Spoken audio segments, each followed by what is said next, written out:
Welcome. I'm Reverend Erica Hewitt, the Minister of Worship Arts at the Unitarian Universalist Association. I live on the ancestral lands of the Abenaki people on the coast of Maine, and my pronouns are she, her, hers. I'm Reverend Vale Weller, Congregational Giving Director at the UUA.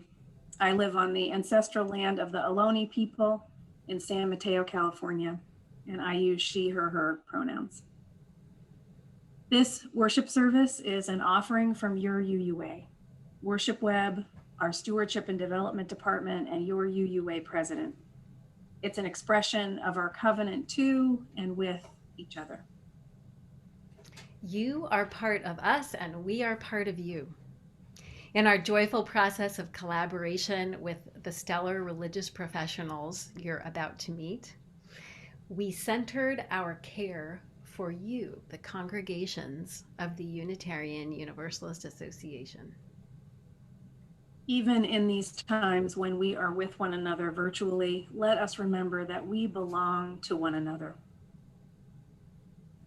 We are loved into being.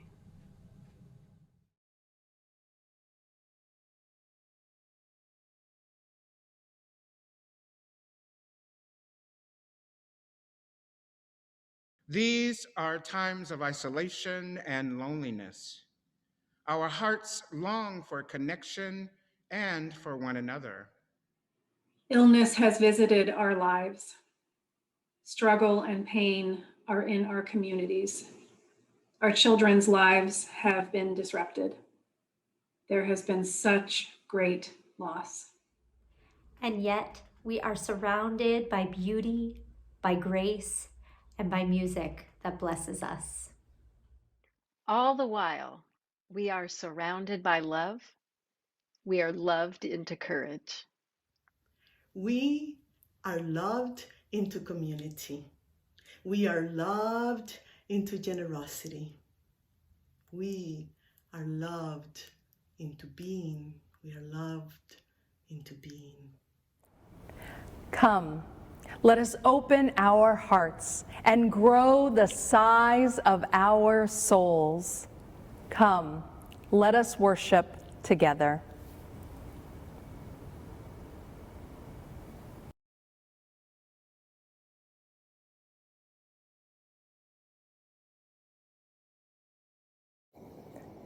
I'm joining you here from First Parish in Cambridge.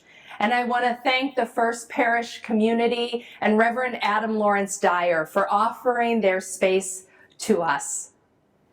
First Parish sits on the occupied land of the Massachusetts people. A community of the Massachusetts people still live in Massachusetts in the community of Canton. I have a story for you today. And there's two things that are important about this story. Number one, it's a true story.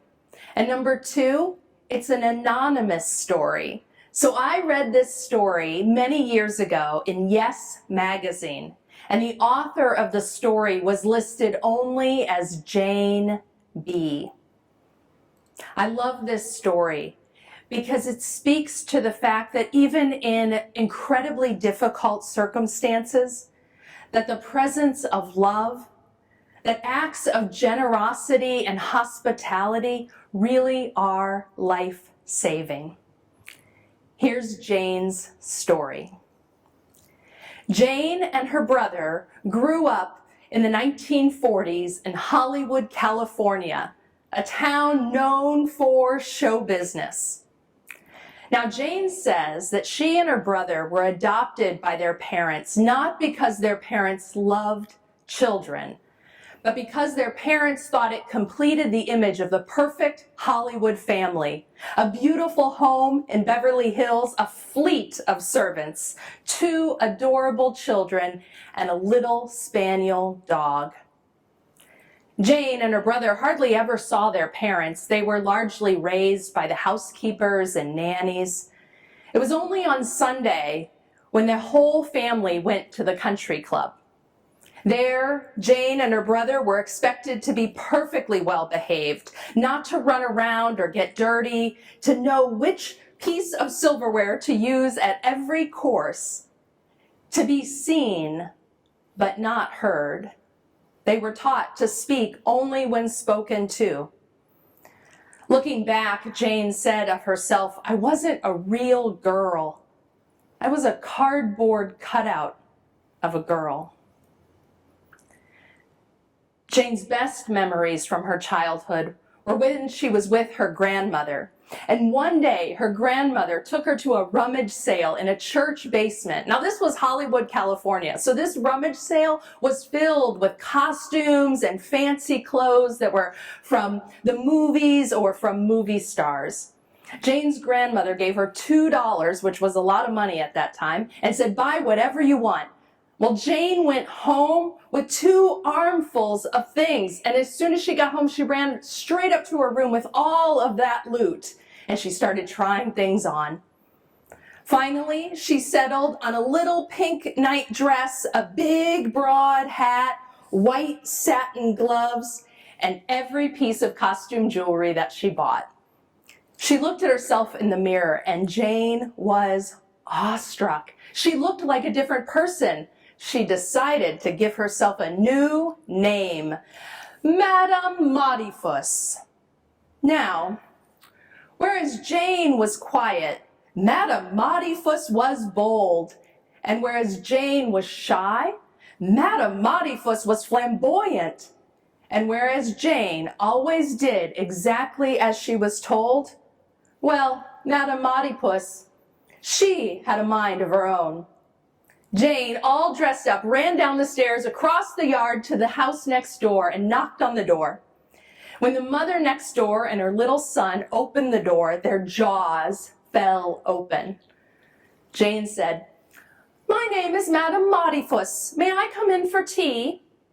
Well, the mother and her son, they welcomed Jane into their home. They played for hours, and then Jane went back to her house.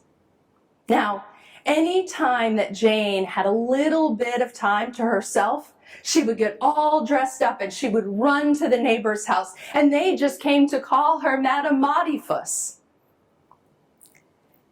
Jane ends her story by sharing how she now is a grandmother, and that one of her favorite things to do is to visit her own grandchildren, and that whenever she goes to see them, they wait for her outside on the yard, and when she pulls into the driveway, they jump up and down and scream her name, Maudie, Maudie, Maudie, the only name they've ever known her by.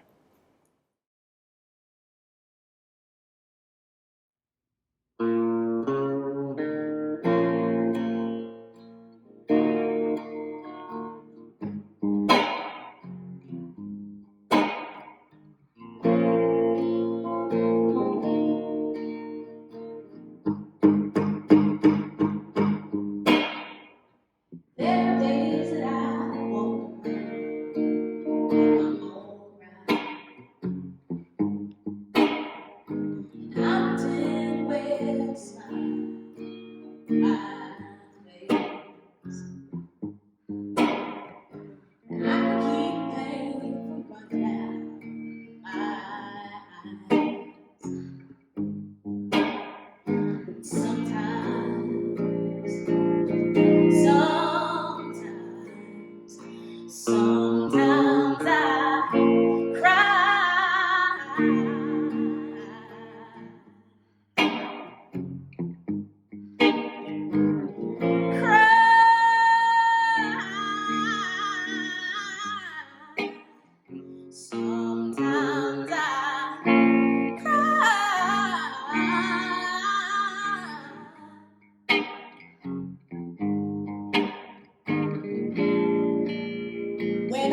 when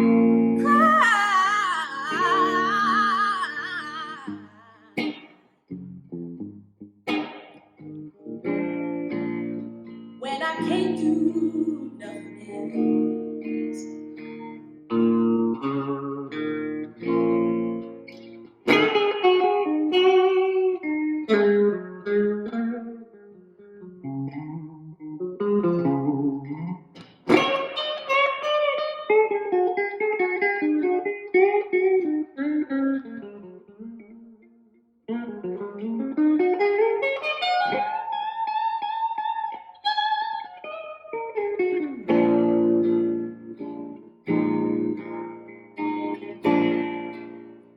Sometimes I cry.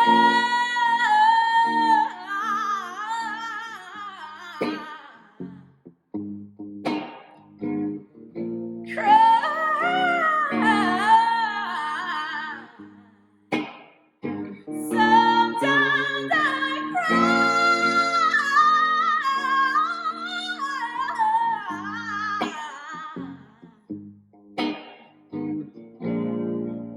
when I can't do nothing else.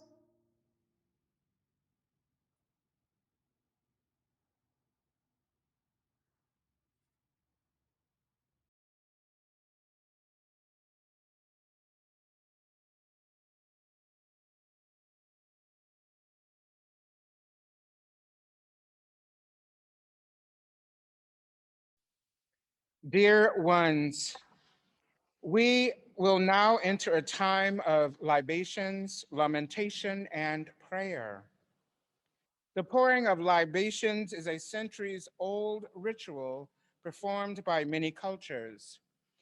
At the core of this sacred ritual is the calling forth of personal and collective ancestors across the millennium and across all space.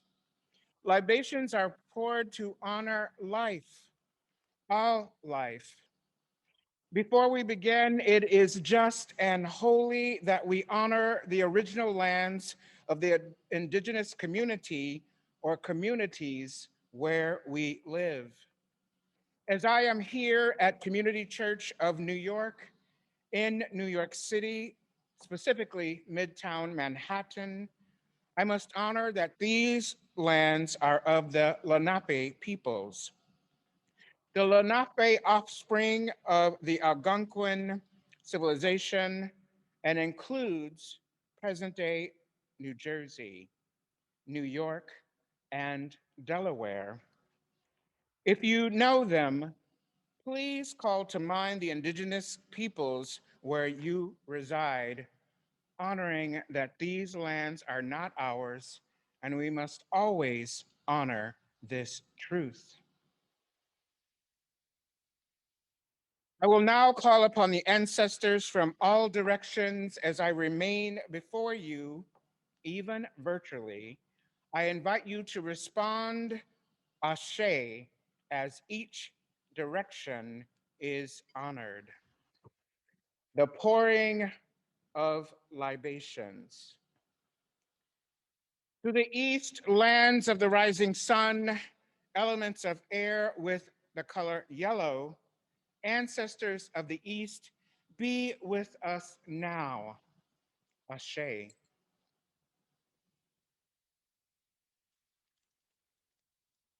To the South, welcoming the ancestors of African ancestry, the element is fire and the color is red. Be with us now. Ashe. To the West, lands of the setting sun, the element of water with the color of blue, the emotional realm, ancestors of the West, be with us now. Ashe.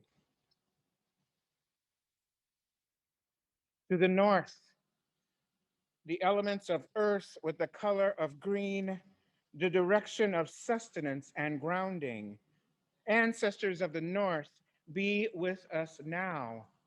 Ashe.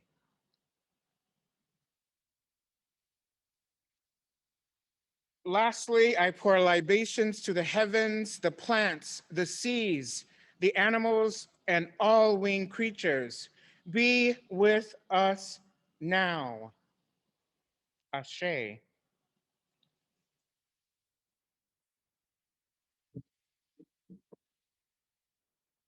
Our time of lament. Friends, both near and far, we have been and are in some of the most difficult times the world has experienced in over 100 years.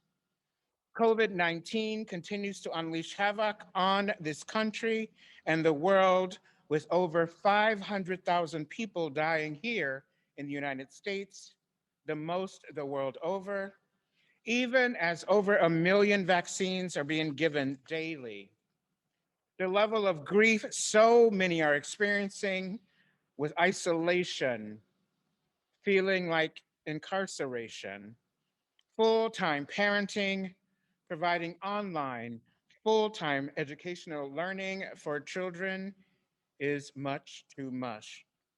That is, if you can afford to be at home at all.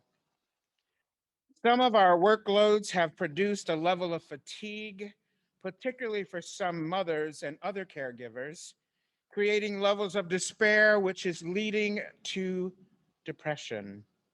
We indeed must lament. We must grieve how difficult this is and continues to be for so many.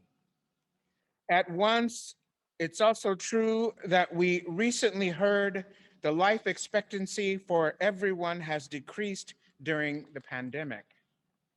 For African Americans, social scientists have stated the life expectancy during the pandemic is decreased by 3 years. 2 years for our Latinx communities and 1 year for those who are white. We also know as a country, the vaccines are being distributed in inequitable ways, and the world over, 75% of the vaccines are going to more wealthy countries, not where they are needed most. We must lament. Yes, give yourself time to lament, to grieve, to shout, scream, cry, and sometimes it feels laughable how it's going on. And we can continue to find beauty. Let us continue to reach out to others in even more innovative ways. Lean on and nurture your Unitarian Universalist faith and share what you are feeling. Let us also create. Let's create music, art, joy, and safe human touch where possible. Amen. I couldn't hear y'all. Amen. I would now like to invite us into a moment of prayer as we prepare our hearts and minds for today's loved into being service. Please take a few moments to locate your breath in your body. Take this moment to breathe deeply. Just notice where your breath is in your body without judgment. A moment of prayer. Spirit of life, love, nameless one, God. We gather in times of great peril for so many. Our social and political systems are in great upheaval, even as we are rising up to end all systemic oppressions. Yet, the COVID-19 virus continues to mutate even as the vaccines are being given. 10 million people have lost their jobs, with many of them, mostly Black and brown people, will never return to those very jobs. It's also true that millions in Texas and other parts of the globe are experiencing impacts of climate change, which will forever change their lives. Great Spirit, be with us now and them always. As we prepare our hearts and minds for the word today, please give us the courage to know that Unitarian Universalism can and does transform lives, and we have sacred, holy work to do to decenter whiteness within ourselves, each congregation, and our communities. Our communities and the world need our highest aspirations and ideals as a living faith tradition to rise up in all of us as we continue to love ourselves and each other into holy being. This is ongoing, demanding, sacred, yes, sacred work. And I believe we collectively can do it. Do you? Amen. Ashe. Blessed be. Shalom. Salam. And may it be so.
Comfort me, comfort me,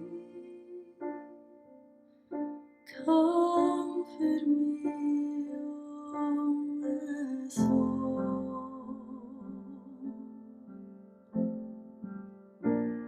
Comfort me, comfort me. Comfort me, oh my soul.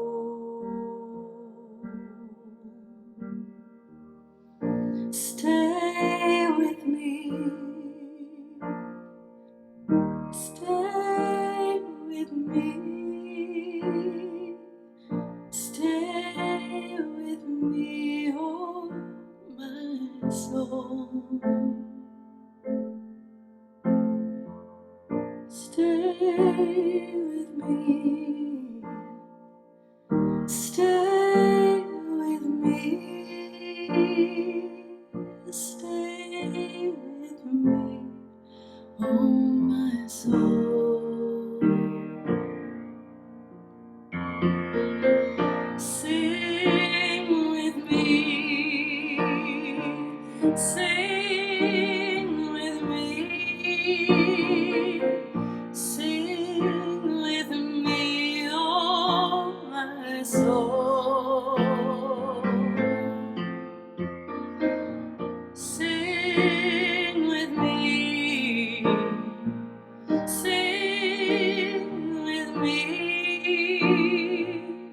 sing with me, oh my soul.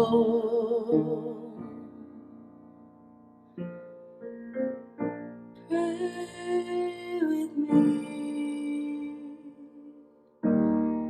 pray with me, Pray with me, oh my soul. Pray with me. Pray with me. Pray with me, oh my soul. Comfort me, comfort me, comfort me, oh my soul. Comfort me, comfort me, comfort me, oh my soul.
I would like to begin by acknowledging that I live in the traditional land of the people of the Three Fires. I am deeply honored and grateful to the land itself and to the people who have taken care of it for generations. And today I bring to you a quote from the process theologian Bernard Loomer, who says, by size I mean the stature of a person's soul. I mean the range and depth of your love, your capacity for relationships. I mean the volume of life you can take into your own being and still maintain your integrity and individuality. The intensity and variety of outlook you can entertain in the unity of your being without feeling defensive or insecure. I mean the strength of your spirit to encourage others to become freer in the development of their diversity and their uniqueness. I mean the power to sustain more complex and enriching tensions. I mean the magnanimity of concern to provide conditions that enable others to increase in stature. End of quote. Of the hundreds of books I had to read for seminary, of the thousands of passages that I read and highlighted and marked, this one has stayed with me the most. From the moment I read that quote, I was like, that is it. That is it. Because since I came from Cuba in 1995, I have been in many liberal religious circles, and we had been having in those circles this amazing conversation about what was out there. amazing conversations about the meaning of life, but no one was talking about what goes on in here, at the core of our being. No one was talking about our humanity and the struggles that come with being human, as well as the delights. This quote was talking about these tensions inside of us, the expansion, the volume, the range, the depth, the complexities of our humanity. Shall I read that quote again? Let's read it again. Here it is. By size, I mean the stature of a person's soul, the range and depth of your love, your capacity for relationships. I mean the volume of life you can take into your own being and still maintain your integrity and individuality. The intensity and variety of outlook you can entertain in the unity of your own being without feeling defensive or insecure. I mean the strength of your spirit to encourage others to become freer in the development of their diversity and their uniqueness. I mean the power to sustain more complex and enriching tensions. I mean the magnanimity of concern to provide conditions that enable others to increase in stature. Here's another reason why I love that quote so much, why it resonated with me so much. It's particularly this line, I mean the strength of your spirit to encourage others to become freer in the development of their diversity and uniqueness. I was like, what if that is the future of liberal religion? What if this is where we have failed by not encouraging others to become freer in the development of their own diversity and their uniqueness? The story of Madame Modifus is a story that is painfully familiar to me. Someone who came from another country, from another culture, and having to tone it down in order to fit in, because my whole self is not welcomed in some places. And what I know about the human soul is that it goes into hiding. It goes into hiding when we can be our full selves, our whole self. And that breaks my heart every single day, seeing what oppression and repression does to the human soul, to our core, to what is most authentic, most unique, most precious about us. What having to repress our life force does to our psyches. I know. And so this quote is asking us to grow the size of our soul, to expand, to open up and let in more perspectives and more languages and more cultures and more colors, more diverse wisdom, and to wrestle with how that contradicts our own worldview. It is asking us not just to allow others their uniqueness, but to invest in the growth of others. That's my second favorite line. I mean the magnanimity of concern to provide conditions that enable others to increase in stature. And that is love, beloveds. That is love. That investment in creating the right conditions for all of us to grow and flourish. And you know what Zora Neale Hurston said about that, right? She said, love, make your soul crawl out from its hiding place. Love, make your soul crawl out from its hiding place. May we create more loving conditions. May we invest in love. May it be so.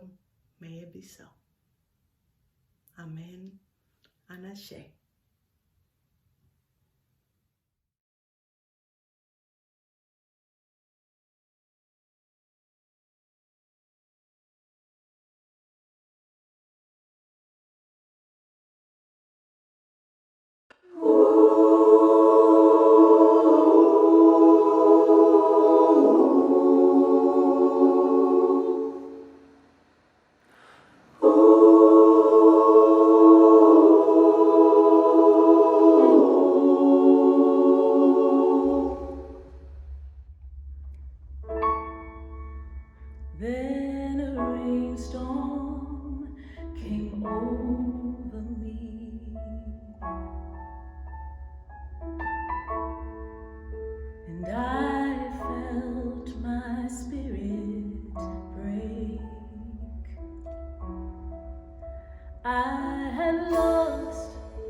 but time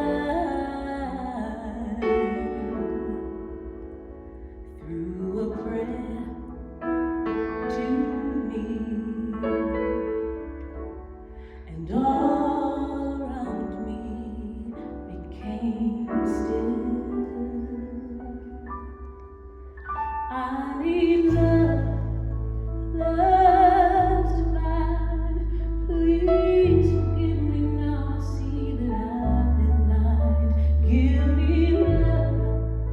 Love is what I need to help me know my name.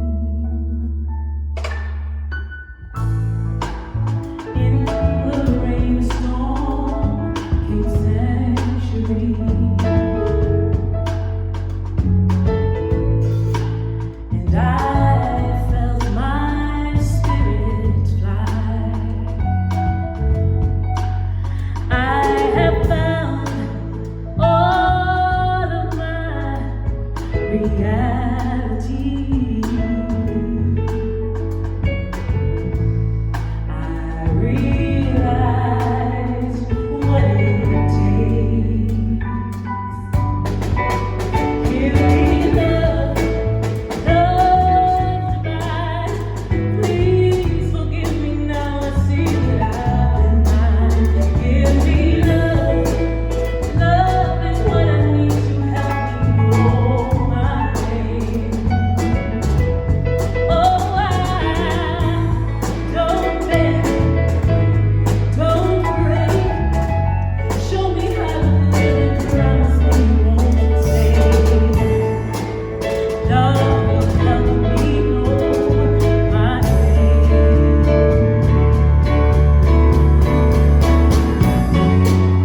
Well, I try to say there's nothing wrong, but deep inside I feel me dying all along.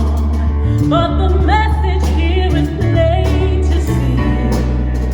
Believe me,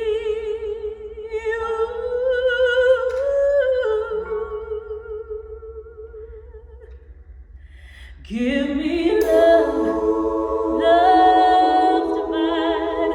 Please forgive me now. I see that I've been blind. I need love. Love is what I need to help me know my name. Oh, I don't bend, don't break. Teach me how to live and promise me you won't mistake. Love, love is what I need to help me know my name. I need love, love divine. Please forgive me now. I see that I've been blind. Give me love. Love is what I need to help me know my name. I need love, love divine.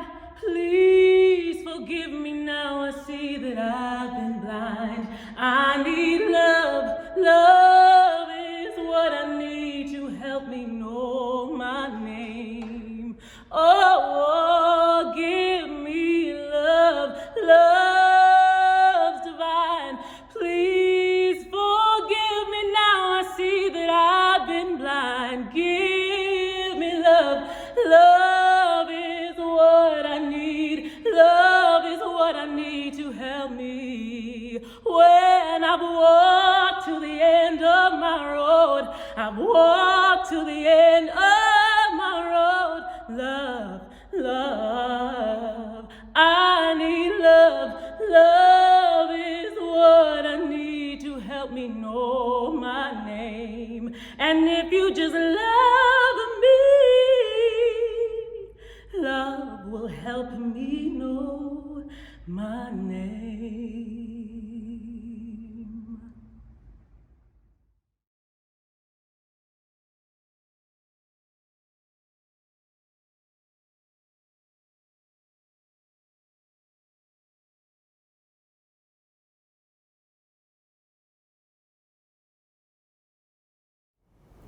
Yes, Love is what I need to know my name. These words from the artist's seal capture the meaning of our story today. The story of Jane and her discovery of her full self and her real name, Maudie. Jane's story captured my attention the first time I read it. Her words, "I wasn't a real girl. I was a cardboard cutout of a girl." They stayed with me. It's clear the trauma and the pain of her home life. And this isn't unique or even uncommon for children, for any of us. So many of us know these experiences in our home lives, in our work lives, or in the stifling cultural conditions of oppression that seek to make us small, quiet, invisible. Conditions that seek to rob us of our fullness. But then something happens for Jane. Through the love of her grandmother, the generous embrace of the neighbors, and a little bit of imagination, Jane's full self, Maudie, finds expression. The freedom she experiences is in moments. Those moments when she's able to steal away from her house and go to her neighbors. But it is enough. These small moments of joy and love in the midst of the neglect and the suffering, they are life-saving. Zora Neale Hurston writes, "Love makes your soul crawl out from its hiding place." And that is exactly what Maudie's soul does.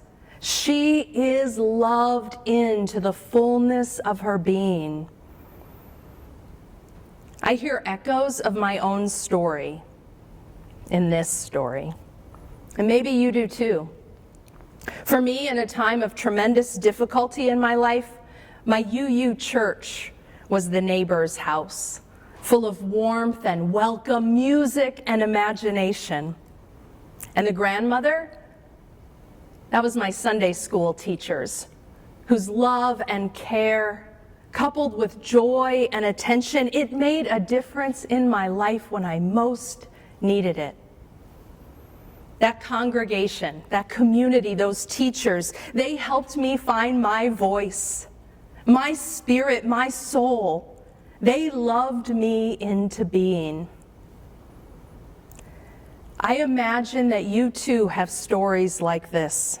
How Unitarian Universalism, its theology, its people, its ministry changed you, saved your life, helped your soul crawl out of its hiding space.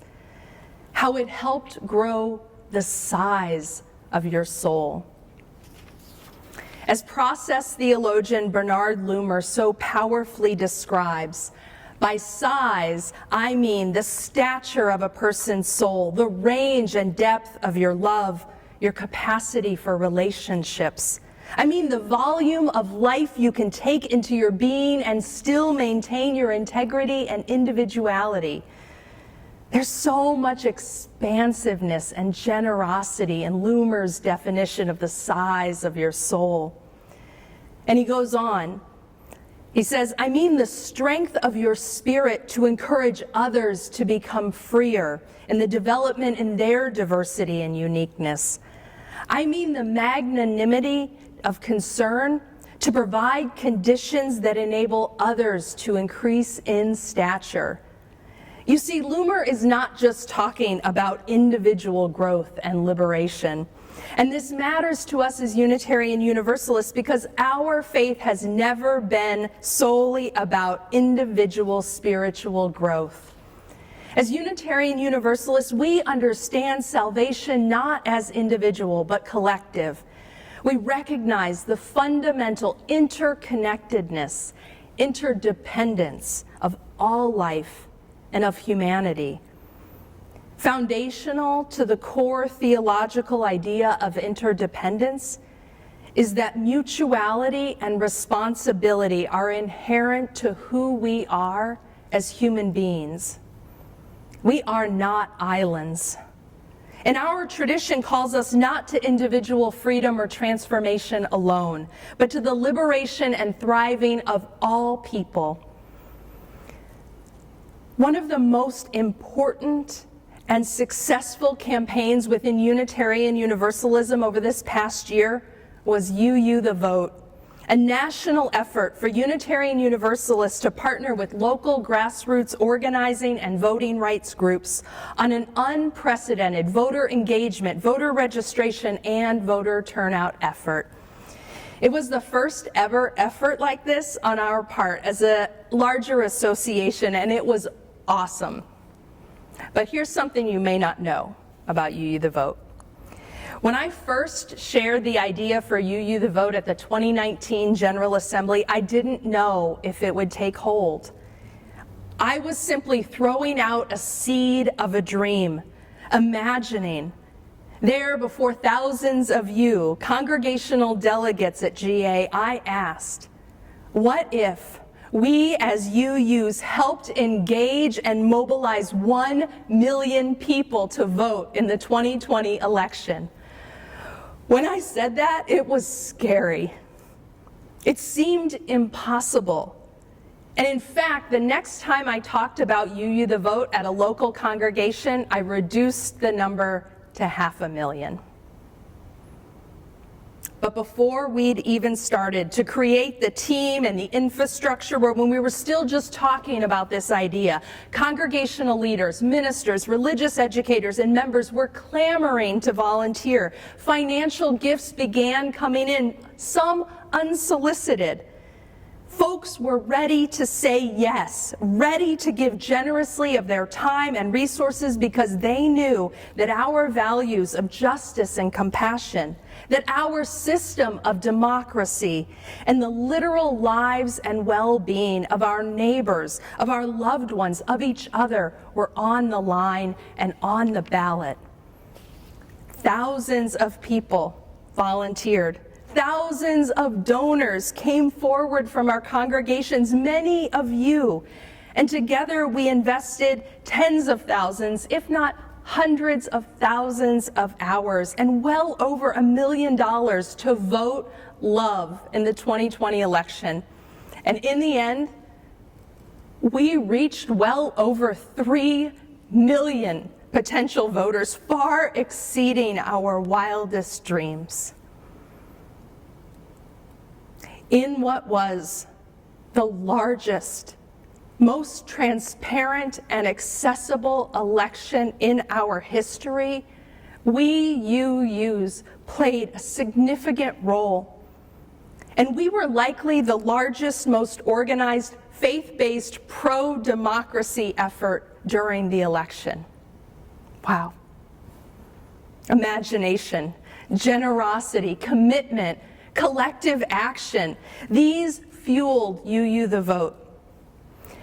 But there was also some magic to it, because it recognized our strengths and it invited us more fully into who we are. For we are the people who show up. We are the people who work together in community. We are people who believe in democracy, who understand our faith as active, who are concerned about the conditions of justice here and now, and who, when it comes right down to it, are a hopeful people.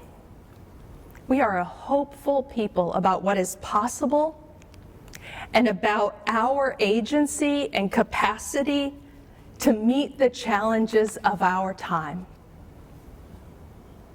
Some of the magic of UU the Vote was that together we were loving each other into the fullness of who we are as Unitarian Universalists. But this isn't the end of the story. It is a reminder. It is a glimpse of what is possible when we say yes. When we say yes so generously and powerfully to what we believe in, to what we care about, to our ministries, our values, and when we choose solidarity, interdependence with wider networks of people working for justice, compassion, and liberation. From the beginning of my time as UUA president, I have said this is no time for a casual faith, no time for a casual commitment to what you love most, and this is no time to go it alone. UU the Vote is just one example of what it looks like to take our faith, our values, and our commitment to interdependence seriously. It is life-saving, life-changing ministry, individually in our own lives, and revolutionary when we bring that powerful yes out into the world. And this yes is what is needed so deeply in our communities and our world right now. To love our society, to love our world into a new place of being. In her important book, Caste, Isabel Wilkerson explores the conditions of racism, white supremacy, and racial hierarchy as an American caste system. And in her book, she quotes Gary Michael Tartikoff, an American scholar of castes, who says of the United States, "This is a civilization searching for its humanity. It dehumanized others in order to build its civilization, and now it needs to find its own."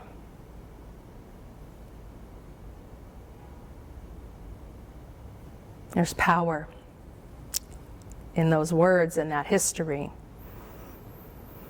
So how do we find our humanity as a society, as a country, as a civilization? The Reverend Dr. Martin Luther King said the key was love. By love, King did not mean a sentimental or romantic kind of love, but rather an overflowing, audacious, and unconditional love that sought the fullest unfolding of every person. King said this love might well be the salvation of our civilization.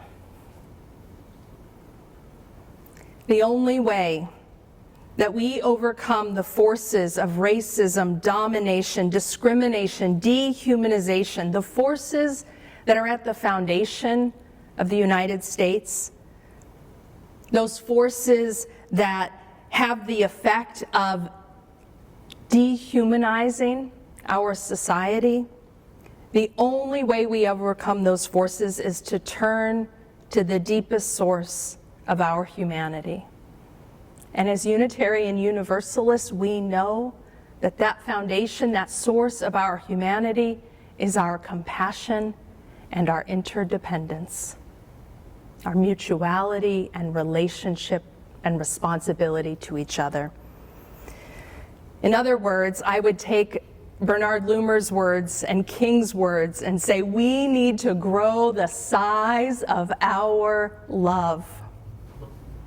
And by size, as Loomer says, I mean the range and depth of your love, your capacity for relationships. I mean the volume of life you can take into your being. I mean the strength of your spirit to encourage others to become freer, to provide conditions that enable others to increase their stature, the size of their love and their soul.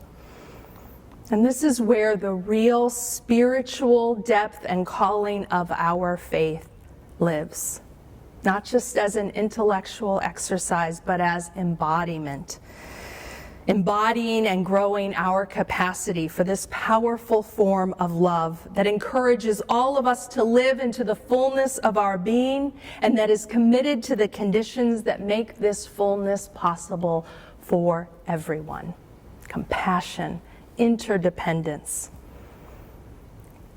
Looking back, the love of her grandmother, that trip to the church rummage sale, and the generous, inclusive embrace of her neighbors made a powerful difference to young Jane, to Maudie.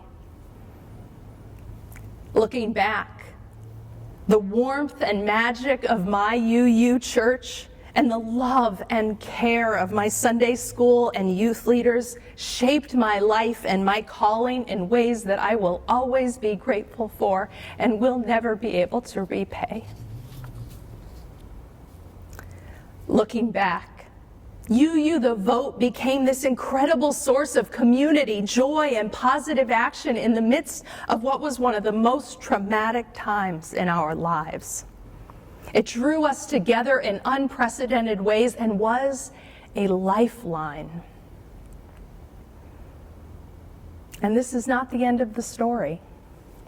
It's just a glimpse, just a few stories to capture some of what is possible in all of our congregations when we say yes.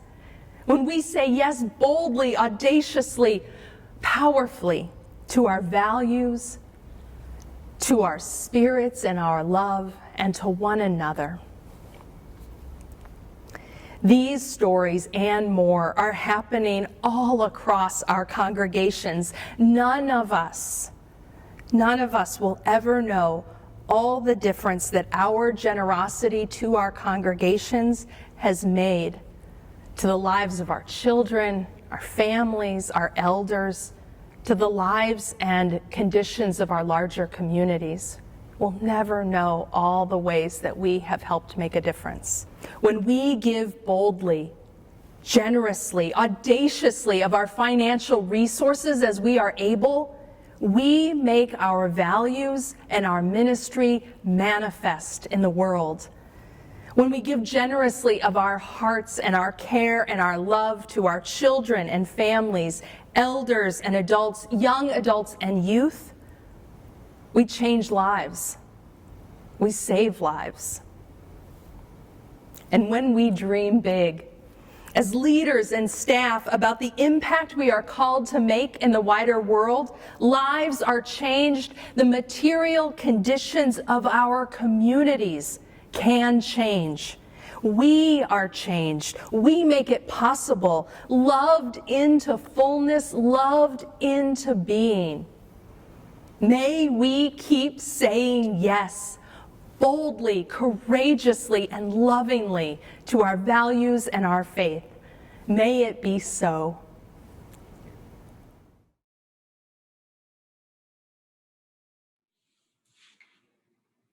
There are sacred moments, sparkling moments, when we answer the call to live out our values, and in so doing, bless the world beyond our imaginings.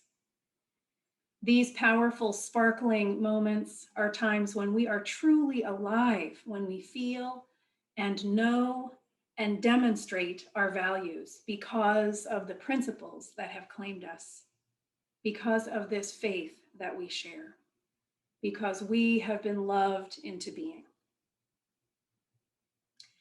It is time for the offering.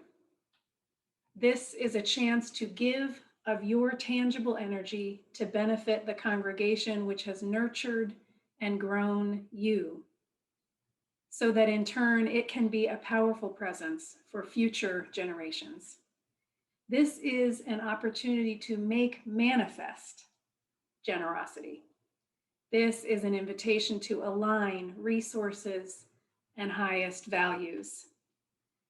Susan Frederick-Gray said, "The most important thing you can do for Unitarian Universalism is to generously support your congregation. It's transforming lives." Let us give now because our congregation is transforming lives and communities for the better. Let us give because we have been loved into being and because we want this same gift to be available to others.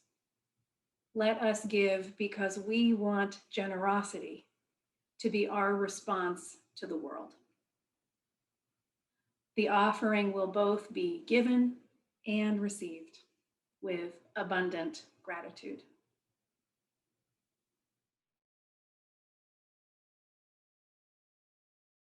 You're broken down and tired of living life on a merry-go-round, and you can find the fighter, but I see it in you.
Dear friends across time and space, as worship comes to a close, may we remember the strength and the beauty that can be found in our faith. May we feel the power generated by the giving and receiving of gratitude and generosity in our lives. May we feel ourselves held in the embrace of the covenant that we share and in the tender care of the larger community that has loved us into being. Through it all, we are held by a love that will never let us go. May we grow. May we expand. May we flourish. May it be so. Dear ones, know that we have been held in love, even as we struggle with the holy work that is ours to do. May we carry a song of love on our hearts as we embark on the work that lies ahead. May we go out into our lives and into our days with peace, and may we give back love.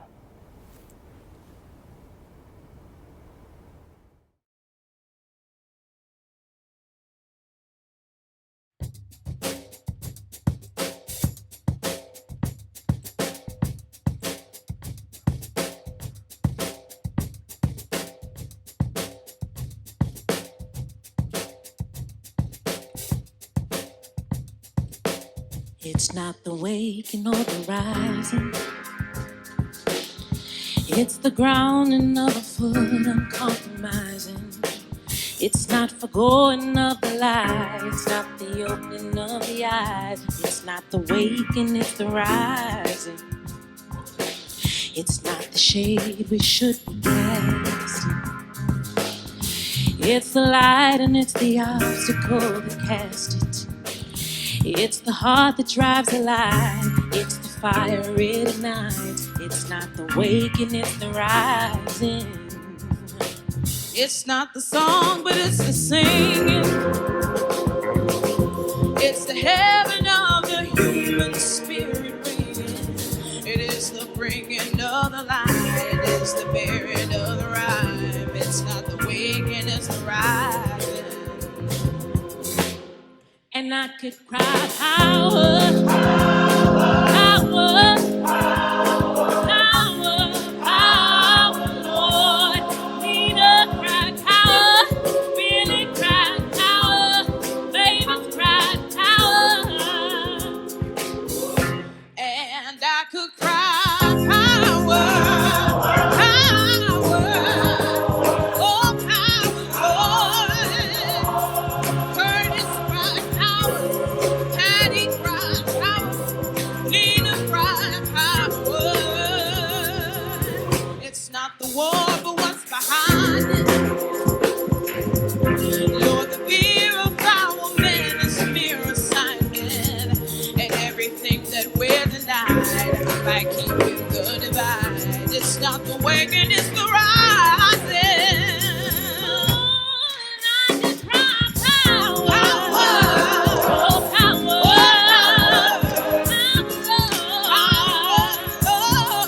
Lennon cried power, James Brown cried power, Nina cried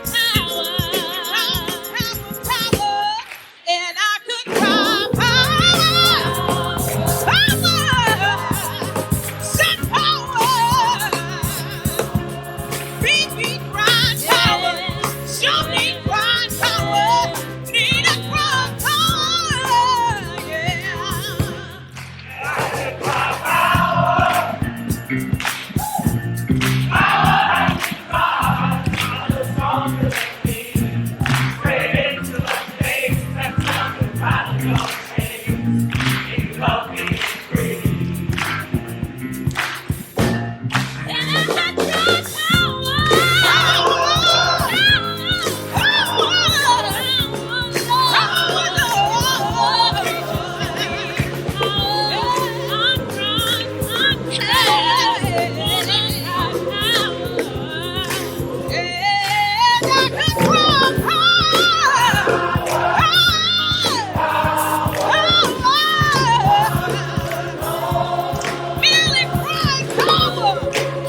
to the end of my road. Love, love, I need love. Love is what I need to help me know my name. And if you just love me, love will help me know my name.